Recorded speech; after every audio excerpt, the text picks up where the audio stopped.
मैं मध्य प्रदेश का रहने वाला हूँ, मेरी उम्र नहीं होगी कि मैं आपके बड़े बुजुर्गों को कुछ बोल सकूं, लेकिन फिर भी मैं कहता हूं कि मध्य प्रदेश से लोग आके, हरियाणा से लोग आके, सीतामढ़ी से लोग आके सुपौल में लोगों को, माँ बहन बेटी को बता रहे हैं कि आपको हगना नहीं आता, आपके बड़े बुजुर्गों को समझा रहे हैं कि आपको खुले में शौच करना आता है। सच्चाई है या नहीं है?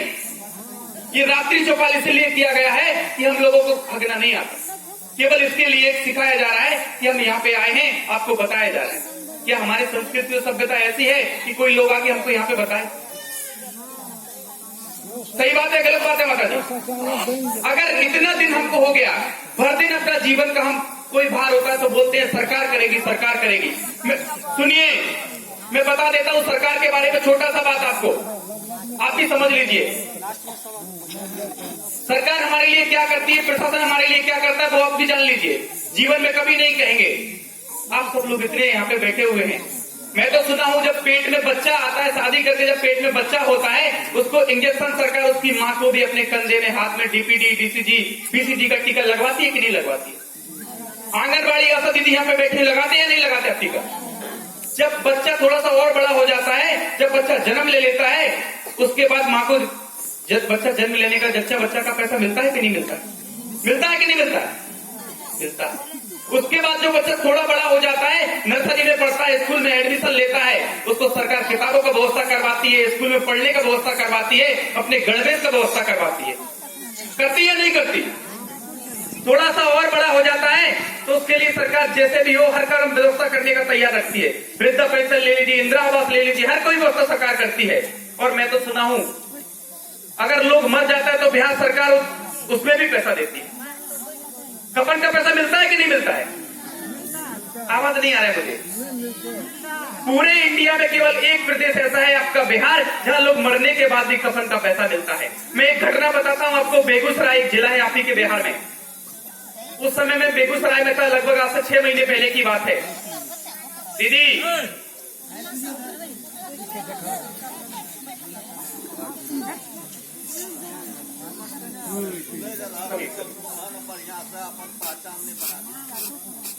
बेगूसराय जिला में ऐसी घटना हुई जिसके मैं कहानी बयां करते हुए मेरे खुद रोंगटे खड़े हो जाते कि ऐसा कैसे हो सकता है। एक व्यक्ति था जिसका उम्र लगभग 26 से 27 साल रहा होगा।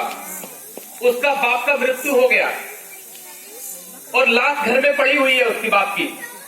बेटा इसलिए नहीं जला जा रहा है, अपना घर में आधार कार्ड खोजा है, राशन कार्ड खोजा है और मुखिया जी के दरवाजे जाके गया है। बोला है कि मुखिया जी, मरने के बाद जो अंतुष्टि का पैसा मिलता है वो पैसा मुझे चाहिए। बाप की लाश घर में छोड़ दिया मरने के लिए। मरा हुआ बाप पड़ा है, वो उसको अंतिम संस्कार के लिए नहीं ले जा रहे हैं लोग, केवल उसका बेटा जाके मुखिया जी के दरवाजे बैठा है कि मेरा बाप मर गया है, इसको जलाने के लिए कफन का पैसा जो मिलता है वो मुझे पैसा चाहिए। धिक्कार है ऐसे बेटे पे। मैं तो कहूंगा जिस दिन पैदा हुआ था उसी दिन वो बेटा मर जाता तो आज इसकी कथा ऐसे नहीं चलती। हमारे संस्कार ऐसे तो नहीं थे। ऐसा कोई आदमी नहीं होगा, मैं नहीं देखा ऐसा आदमी दोबारा से अपनी लाइफ में कि अपना बाप घर में मरा हुआ पड़ा हो और बेटा मुखिया जी के दरवाजे जाके बैठा हो कि मुझे इसका पैसा दे दीजिए, जब मैं इसको जाके जलाऊंगा। तो सही किया है गलत किया?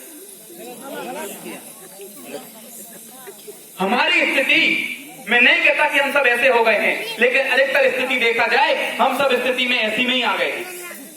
एक चीज मुझे बता दीजिए, एक घटना बताता हूं आपको, शायद आपको पता हो, सुना हो, अखबार के माध्यम से आपने जाना हो।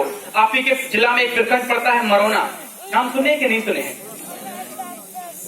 मरोना में 2 महीने पहले कैसे, मुझे 3 महीना लगभग हुआ है यहाँ पे सुपौल में रहते हुए। मरोना में 2 महीने पहले मैं एक गांव में गया और जाके ऐसे ही एक दिन में मीटिंग हो रहा था, रात तो नहीं था वहां पे। मैं जाके बैठा और पता चला कि यहाँ पे सब लोग शौचालय का मीटिंग चल रहा है, ओपन डेफिकेशन, खुले में शौच के लिए बात कर रहा है। बात कर रहे तो एक महिला ऐसे ही उठ के आई और आके रोने लगी। कुछ नहीं बोल रही है, बस रो रही है। हम उसको पूछे कि दीदी क्या हुआ? वो मुझसे भी कुछ नहीं बोल रही है, रोए जा रही है, रोए जा रही है। तो जो पास में बैठे हुए थे 2 महिला आई, उसको हाथ में पकड़ा और समझाया कि क्या बात है, लेकिन वो महिला रोते हुए बंद नहीं हुई।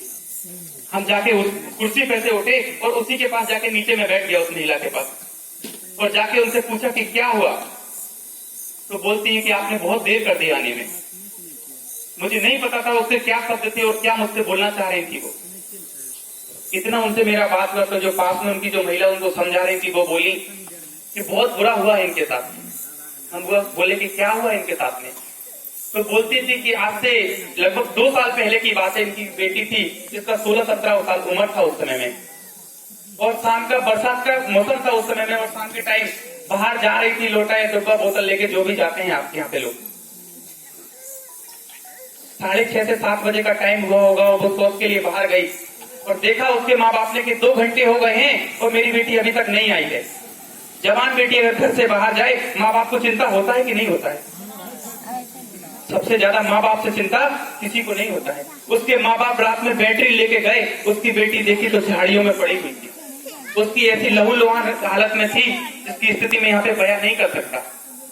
उसका भाई भी पीछे से गया और वो माँ बाप उसको कंधे पे उठा के उस बेटी को लाए, और जब पता चला तो उसी के गांव के 4 लोग थे जिन्होंने वो दुष्कर्म उस बेटी के साथ किया हुआ था। माँ बाप जैसे तैसे करके तो अपनी बेटी को घर लाए, लेकिन घर लाने के बाद में लोगों ने इनको समझाया कि पुलिस में शिकायत कर दो, वीडियो साहब के पास आवेदन दे दो, उनका कंप्लेंट कर दो। बहुत लोगों के समझाने के बाद वो आदमी ने कंप्लेंट किया थाना में। पुलिस ने उन चारों को पकड़ लिया, लेकिन उस आदमी का जो इज्जत बर्बाद हुआ वो लौट के नहीं आया। 3 महीने तक वो आदमी अपने घर से बाहर नहीं निकला, एक रोटी खाता था। 3 दिन तक उसने बिल्कुल खाना नहीं खाया। 3 दिन तक वो 3 दिन के बाद एक रोटी रोज खाता था। 3 महीने तक अपने घर से बाहर नहीं निकला। वो बोले कि निकलूं किसको अपना मुंह दिखाऊं। 3 महीने बाद जब वो निकला, उसकी लाश घर में से बाहर निकली। उसकी पत्नी बताती है कि फांसी से झूल के 3 महीने बाद अपने पंखा से लटक के वो मर गया। वो आदमी,